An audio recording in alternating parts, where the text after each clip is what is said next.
Hello, you beautiful human beings. Welcome. Roll into a brand new true crime story. I am Yinka Bokinni, and each week we stick 10 minutes on the clock and I tell you as much as humanly possible about a particular case. Now, if you like my content, if you're not already, please subscribe because we're on the road to 5K, and as a teeny tiny independent content creator, it makes a huge difference and means so much, as well as your comments and your likes and all of that sort of stuff. When you engage and when we chat about it, yeah, it makes all the difference. Anyway, today we are talking about one of the biggest stories of our time. It's a case so huge and so crazy that when it first broke in 2008, many people understandably didn't even think it was true. A word of warning for this one, we're dealing with some graphic and hard to hear content, but it was this week in 2008, 13 years ago, that Elisabeth Fritzl was freed from the prison that her dad had built and kept her in for 24 years. Sit tight and welcome to the anniversary. Shwa-na-na-na, shwa-na-na-na, shwa-na-na-na, shwa-na-na-na, shwa-na-na-na, shwa-na-na-na. Elisabeth Fritzl was born in April of 1966 to parents Josef and Rosemary. There were 7 kids in total. She had 4 sisters and 2 brothers. Actually, exactly the same as me. I've got 4 sisters and 2 brothers as well. She came in at number 4, smack bang in the middle of that big brood. The abuse from her father began pretty quickly. In all of the research that I've done, documentaries, reading, it says that Josef became obsessed with Elisabeth pretty early on in her childhood. It started when she was around 11 years old when he began to abuse her. And if you want a deep dive into what her early life was like and also Josef's background, I cannot recommend Red-Handed, the podcast, enough. They've got like a 2 or 3 part episode on this. I'm going to link it in the description for you, but it's really interesting and it gets you into all of the nitty gritty of this case that I can't cover. But it was when Elisabeth turned 18, the day after in fact, in 1984, that our story really begins. She was asked by her dad to come and help carry a door into the basement.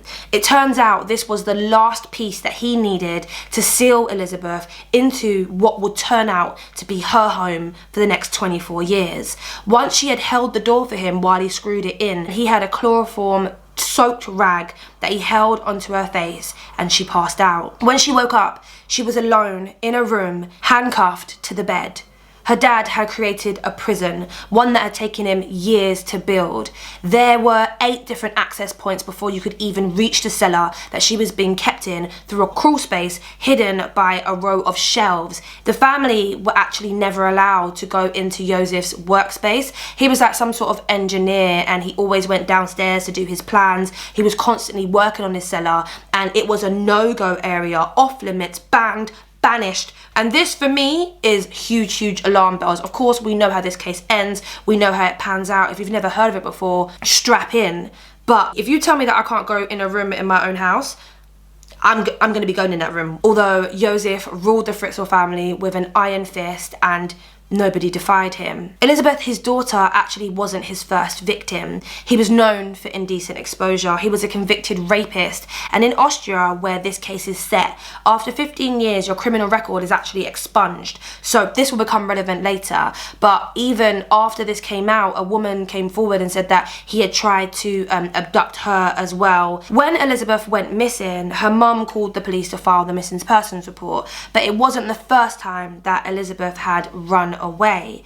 When she was 17, she had left with a friend and travelled to Vienna, where she was there for about a month before the police found her and took her home. And because she was kind of known for trying to escape and running away, and she was actually planning on leaving the family home and going to live with her big sister, it didn't take much for Josef to convince everybody that she had in fact just absconded. She had off-skied and gone to join a cult. That's the story that he told, that's the story that he stuck to, and that's the story that everybody took as gospel. He forced her to write a letter, one of many that he would have her write throughout the years, confirming his story.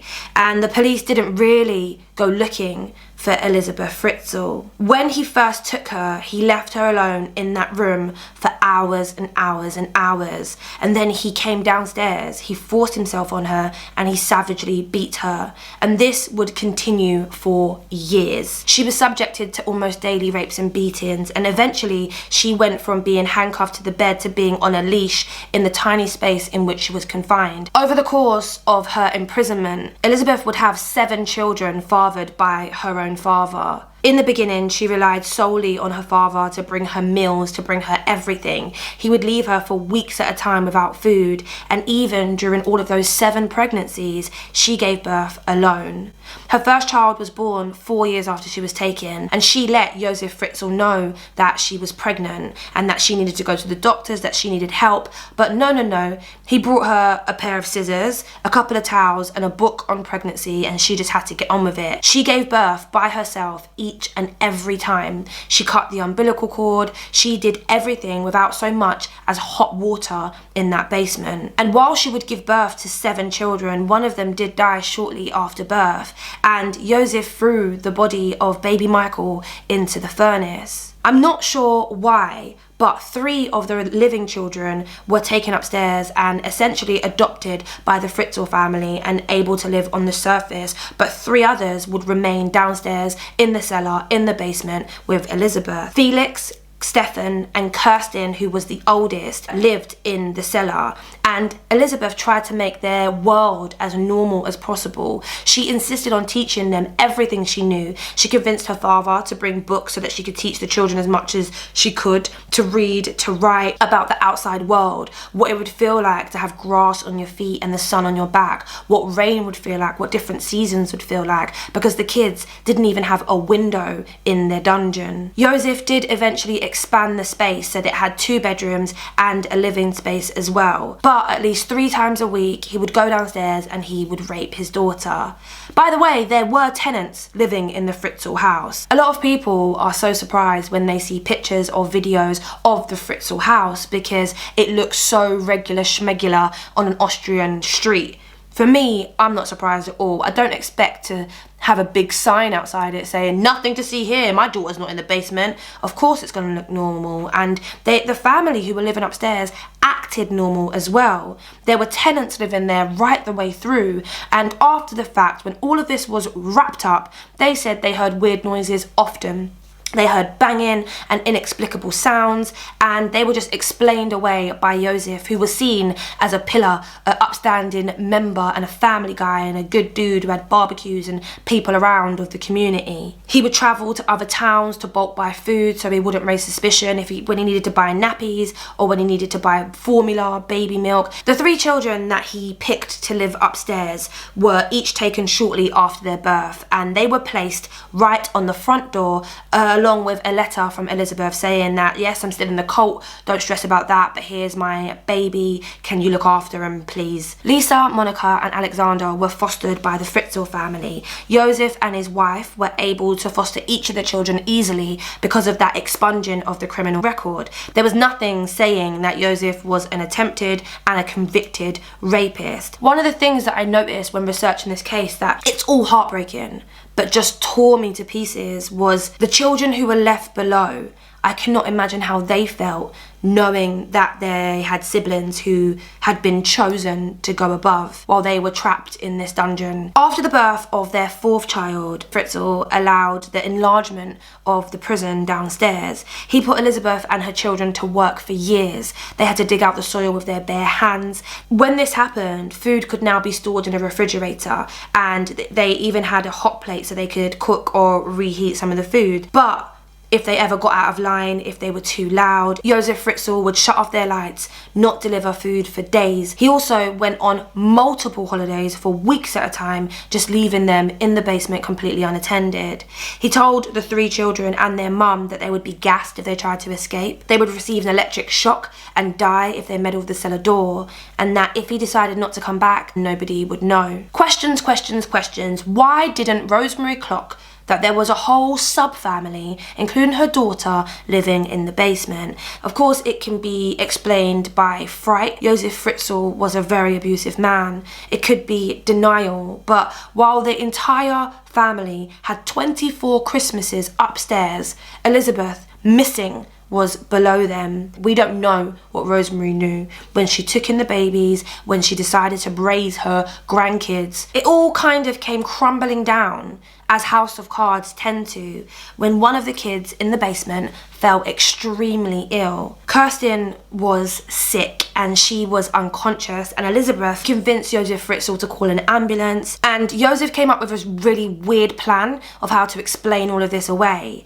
It was bizarre. In order to reintroduce Elisabeth into the family life, he got her to write yet another letter to announce her return to the family and her descent from the cult. Elisabeth was detained at the hospital, and she broke down and told the police that on the grounds that she would never have to see her father again, she would tell them everything, and that she did. I can only imagine the police just being so flang-dangled when she's like, oh, I've been in the basement for 24 years, I actually didn't run away and there is no cult. And the trial of Josef Fritzl commenced on the 16th of March 2009 in the city of St. Polten.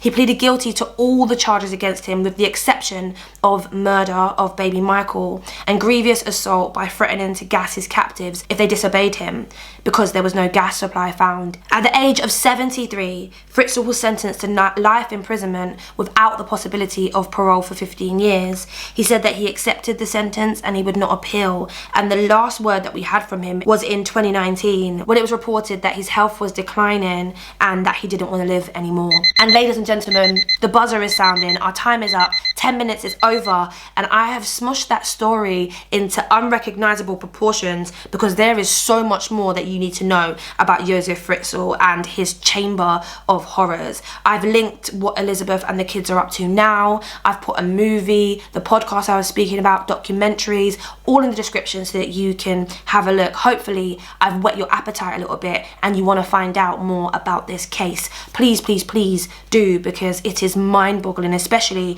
if you are one of the few who's never heard of it before. Thank you for watching. I'll be back next week with a brand new true crime story. And remember to subscribe and get us to 5k subscribers. I feel like I've said subscribe loads. But yeah, thank you for watching. It's really appreciated.